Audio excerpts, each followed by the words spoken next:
Hello and welcome to Uplift. My name is Billie Francis. I'm a practitioner at Vision Center for Spiritual Living, and it's my pleasure and privilege today to come to you on the Uplift. And today we're going to talk about happiness. So let's start with a prayer. We'll have a little discussion today, shall we, on happiness. So please join me in prayer. Wonderful to stop, is it not? Stop once in a while and remember our oneness and remember our joy. Spirit, God is joy, and we are that. So we simply remember that right within us are those wonderful qualities that we speak of all the time. That the idea that God is joy, God is wholeness, God is love. And there's no separation between those qualities and our very being. So today we celebrate that oneness. We are in spirit, with spirit, as spirit. And today we simply celebrate the joy that is right there all the time within us. So I give thanks for the perfection of this uplift, of this time together, and of our lives. And I release this word and know it's done. And so it is. So yes, we said we would talk about happiness. Happiness. Let's talk about a couple of definitions. I pulled a bunch of information for us, everything from Deepak Chopra to the Dalai Lama to Ken Kai's, and I want to share a few of those concepts with you. The idea of keys to happiness. So I'll start first with Deepak Chopra, and this goes way back. Deepak Chopra from 1992, he wrote something called the 10 Keys to Happiness.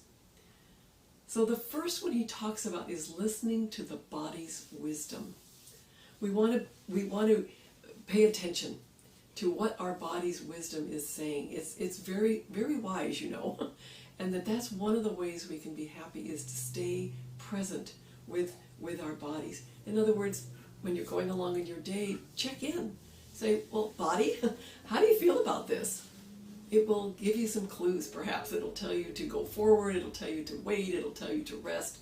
But wonderful, wonderful way to feel happy is to stay in touch with the body's wisdom. A second one, you may have heard this before, is called live in the moment. Absolutely, this is it, folks. This is that present moment awareness. This is all we've got. And when we slip out into the future or dwell back in the past, there's less opportunities to truly be happy. It's right here and right now where all the joy is. Okay, how about right now is where all the joy is? Oh, no, it's right now where all the joy is. And that's how it works. It's moment to moment awareness that the joy is right here, right now. The other thing we know about that is the moment is as it is. The universe is as it is, correct? It just is what it is. We don't want to change the universe. We don't want to speed up the universe. We just want to accept the universe as it is. And that means that's true for us too. That in this moment, this is what is. And so we work to live in that wonderful moment. Another idea from Deepak Chopra is to take time to be silent. I'm not very good at that. I'm kind of talkative. But from time to time, I really do go within and I'm silent. And I can do that in nature. I can do that in meditation. I can do that in prayer. I can do that in yoga. Yoga is powerful for me because I'm just doing yoga when I'm doing yoga and my mind quiets. So I invite you to listen to the internal dialogue. Another pathway to happiness is to visit that wonderful inner wisdom from time to time. Visit that in silence. Here's another idea from Deepak. Relinquish your need for approval. Easy. Well, maybe not that easy. We look outside of ourselves, don't we? How am I doing? Do you like me? I might even be wondering right now. One of the things I've laughed about, since there have been times to time when my uplifts have been on Wednesday, I thought I'd call them, Where's Patty Wednesday? Well, that's because she's not here and I am, and I wondered, is that okay with you? So am I seeking your approval? Well, a little bit. So I have to assume right now that that's not a good idea for me to need approval. I'm just here to be of service, and I need to relinquish the need for approval. There's great freedom in doing so. All right, that was number 4. Number 5. When you feel yourself reacting with violence or anger to any person, any situation, any circumstance, recognize that you only struggle against yourself. This is a real concept, is it not, in oneness? There's no one out there. So when we're angry, when we're hurting, when we're projecting, we're hurting ourselves. So that's an important realization to have. And when we do realize that, oh, good heavens, why would I be mistreating myself so? That one of the ways we can be happier is to obviously not mistreat others, but because when we're doing it, we're also mistreating ourselves. So the motto is then, don't be so hard on yourself. Okay, be easy on yourself. Be easy on yourself. Then there's that idea that we do react to people. And we react to people strongly and lovingly or not so lovingly because they're reflections of ourselves. So we use the mirror of relationship to guide our spiritual evolution. So another way to be happy is to recognize that that everyone out there is just a mirror of you, and that's helpful. That's helpful. It's in other words, we don't recognize other. It's the idea that we're one, we're connected, and what we're doing or thinking or extending is actually for ourselves or to ourselves. So if we're reacting, whether with love or with hate, it's just a reflection of ourselves. All right. Another way to feel lighter and happier is to shed the burden of judgment. Now, we can all say, oh, I don't judge, or I've given up judgment. And yet, it's not only happening every day, probably when we read the newspaper these days. We can judge people for their beliefs, we can judge people for their behaviors. Do you have a judgment when you see someone who's not doing what you're doing, perhaps? They're not wearing their face covering. You are. Judgment. So it's very tempting to do that. But the way we can get happier is to shed that burden. It's a burden you're carrying around to judge others. So lighten up, less judgment, and see if that adds to your happiness. Another way to feel happier is to not contaminate your body with toxins. And we're talking, of course, in terms of food or what you might be drinking or toxic emotions. We can definitely cause a lot of stress response when we experience stress in our lives, and that is a toxin to our bodies. So not contaminating our bodies with the kinds of foods that you know are just not right for you, they're not good for you. We even say things like that. This isn't good for me, and this little poison won't hurt me, or whatever we're saying there. So just being more aware, and that's we're going to end up being happier and lighter if we pay attention to not contaminating our bodies with toxins. Well, this one's pretty simple and easy to do, I'm sure, that's to replace fear-motivated behaviors with love-motivated behaviors. Moment by moment choice there, is it not? Is what is motivating me right now based in fear, or is what's motivating me based in love?